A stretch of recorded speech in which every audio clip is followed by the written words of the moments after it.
Hey folks, Les here from 6S1. Been a while since I've done a video, and so been really caught up in a lot of client stuff, which is a good thing because that keeps the bills paid. But just thought, it's kind of a late night here, and was in the mood to do a little bit of drawing, a little bit of doodling, some studies or whatever, and figured I would crack this open and share with folks. So one of the things that I practice constantly is faces. I think you can never be good enough at drawing faces, um, different angles, different shapes, different expressions, all that kind of stuff. So I thought I would just jump in and start doodling with some of that, and kind of show you where I go with studies. Um, a lot of times when we're thinking about artwork, um, we're really focused on on great work that we see the finished pieces to, and it's all impressive looking and all that stuff, which I don't know that I would call mine impressive looking, but I think it gets the job done. So there's that. But I think a lot of times there's a real value to be found in seeing things in the rough and seeing the process, especially of study that goes in, to things, sketches and doodles and stuff that you may never even see a finished piece of artwork from. So, anyway, so here I'm just kind of doodling around on a head piece. Um, and if I'm going to do some head studies, I'll often start with just a three-quarter view just to get things going. And I'll typically start kind of sticking to a lot of traditional rules with my with throwing down my guidelines for proportions and all that. Um, of course, right now I'm working on a Cintiq um, rather than on paper, but really the end result, it's really not that much different. That's why I love the Cintiq. So here you can see we've got our basic uh, guides in place. And I oftentimes like to do this sort of thing where I define this sort of shape that gives me a feeling for the geometry of a head, that might be from doing 3D stuff for so many years, but I don't necessarily think that's a bad thing. So if I'm working on the Cintiq, a lot of times what I'll do is start with this blue, which is, you really could use any color, and working digital it doesn't matter, but it's a habit of mine from doing traditional comics for a long time, that I like to draw in non-repro blue first. So this is familiar to me, familiar to my eyes. Um, so I'll start with blue and then go in. Like if I were on paper, I would go back over this stuff with probably a kneaded eraser or some other kind of eraser and knock, I would say knock it down. Basically, just erase it out a little bit so that you can't see, so it doesn't show up so much, and really just kind of use erasing to remove a lot of the scratchy little things, and then kind of find my way to the lines that I know I want to keep. So let's define this brow a little bit more here. Then a little bit more definition. And there I'm switching back and forth. This is actually a little quicker than if I were using traditional paper and pencils, because I'd have to put my pencil down, grab an eraser, and come back and knock that out. Whereas here I'm just switching with my X key between black and white, which I have my layer set up to be blue, even though I'm switching back and forth between the default black and white. So next up, I'm just going to start defining these eyes.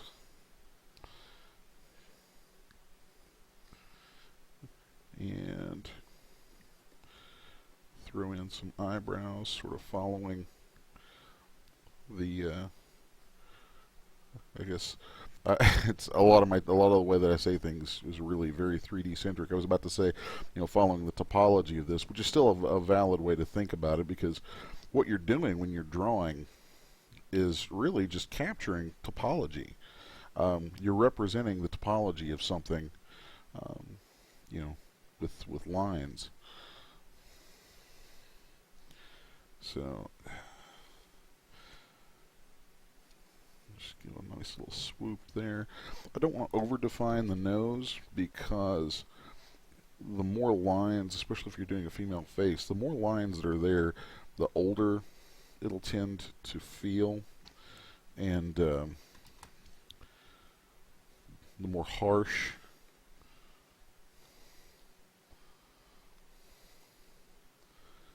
So just want to insinuate a bit of the nose. And then this is a nice little trick that you'll find in some videos out there from Jim Lee. Is this little triangular shadow that can kind of be a quick way to fake in a nose if you're in a hurry. Um, Actually, a lot of times it ends up being all you really need. Uh, it's just a matter of what you're going for, of course. So, and for those who may wonder, when I'm working in Manga Studio here, I'm at 600 DPI. I know it's a little bit higher than what you absolutely have to have, but I like the quality of it. I like knowing that, especially when I go into inking, that that the fidelity of my line work is going to be, just dead on. So let's throw some kind of hatchy little guides in here. Now, we'll zoom in a little bit. Okay. Then this is kind of a really simplified mouth shape that I find is great for getting things going on a lot of faster paced, like, comic book work. Um, it's funny. I mean, I think that it's good to go through and draw. You really do need to go through and draw from life whenever you can to study. But as you're doing it, part of the beauty of drawing from life is kind of developing your own shorthand for how you're going to represent things. And that's something that I know when I was younger, I used to get really hung up on just tons and tons of little tiny details, and is this exactly right or whatever, which ironically my work from back then doesn't look, I don't think, near as nice as it does now, because it lacked some life. Whereas now, with a little experience, you kind of develop your own sort of shorthand for a lot of these things, and and then you're able to move really quick, and that speed, I think, translates into um, very lively art, very lively drawings. So I'm going to turn my opacity up a little bit on that, so I'm not beating my Cintiq to death. Okay.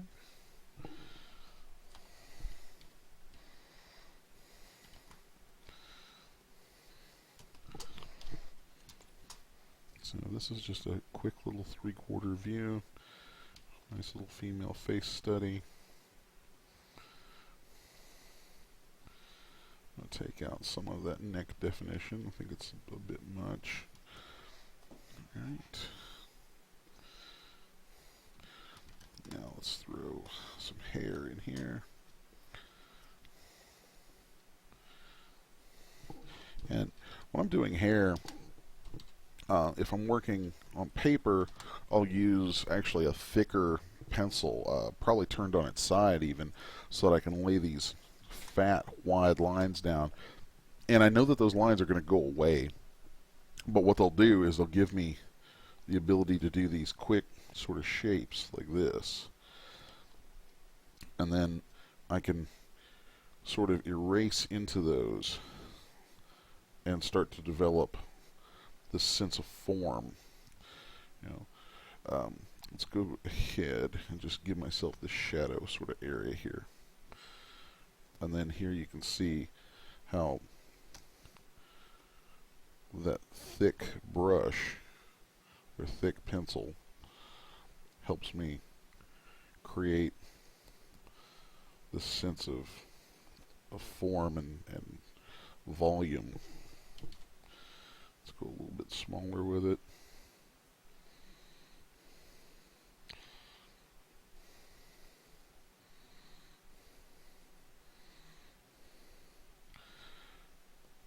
And just going a little bit crazy with some hair there, but there we go. Let's frame the face up a little bit. Let's tuck this behind her ear. A little bit come over, fall over the shoulder.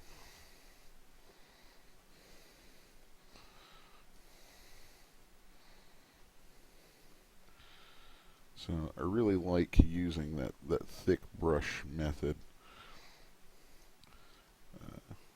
because it gives such a fast representation of volume as opposed to sitting there and you know, getting super sketchy with it and trying to do a lot of thinner lines and so on.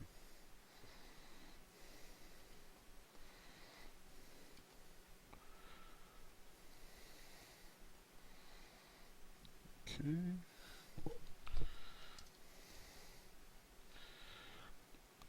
It's also nice just to be able to switch real quickly back and forth between light and dark this way because it makes it very fast and very intuitive to build layers of hair.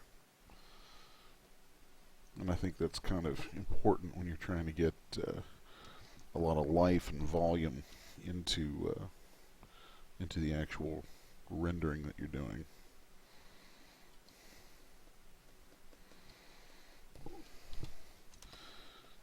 All right.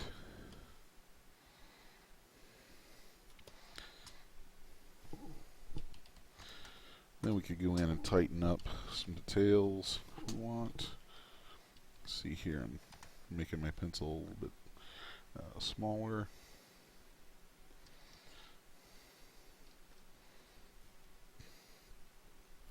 Most of the time these days I'm inking myself, so I tend not to do this unless I'm going to hand this off to someone else for inks, or if they're going to paint over it or something, which I really don't get a chance to do that often. Like I said, most of the time I'm inking my own stuff.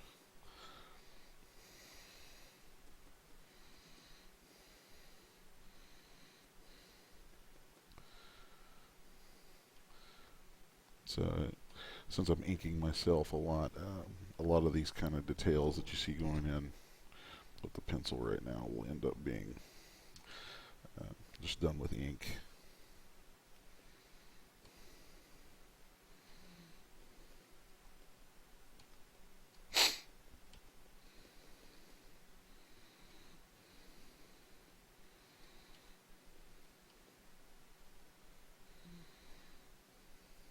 Okay. And at this point we can also just kind of tweak our overall shape a little bit if we want.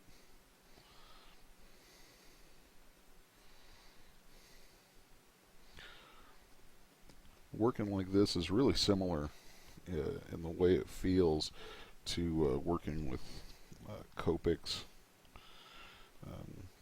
where you may start building up tones and kind of working back and forth.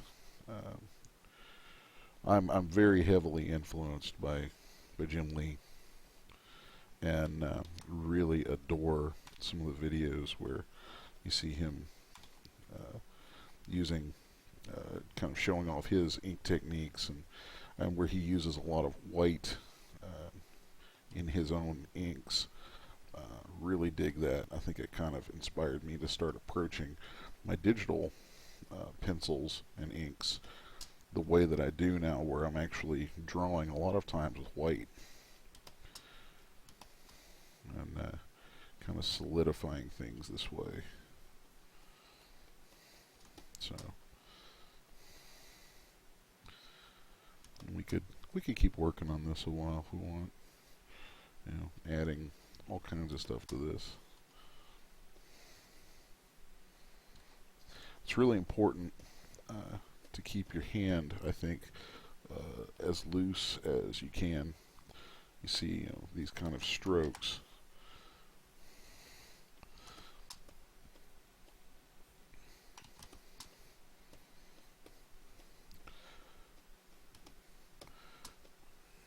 All right. And of course, since my pet character is Apocalypse Girl, and this is really in the ballpark of the way that I tend to draw her. Go through and refine some things just a touch, and then we'll come back in at the end and add some little defining characteristics. Let's do that, and then we'll give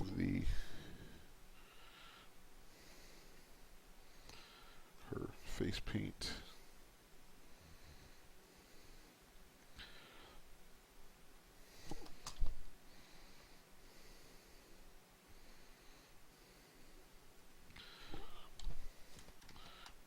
There you go. It's a quick, I guess, from study to kind of some pretty finished pencils. Like I said, you know, this is actually a little tighter than what I tend to pencil for myself if I'm doing my own inks, which I do most of the time.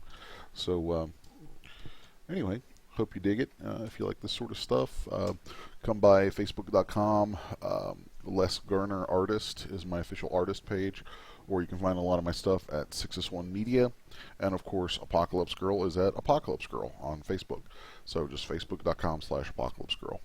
So anyway, hope you dig it. Thanks for watching.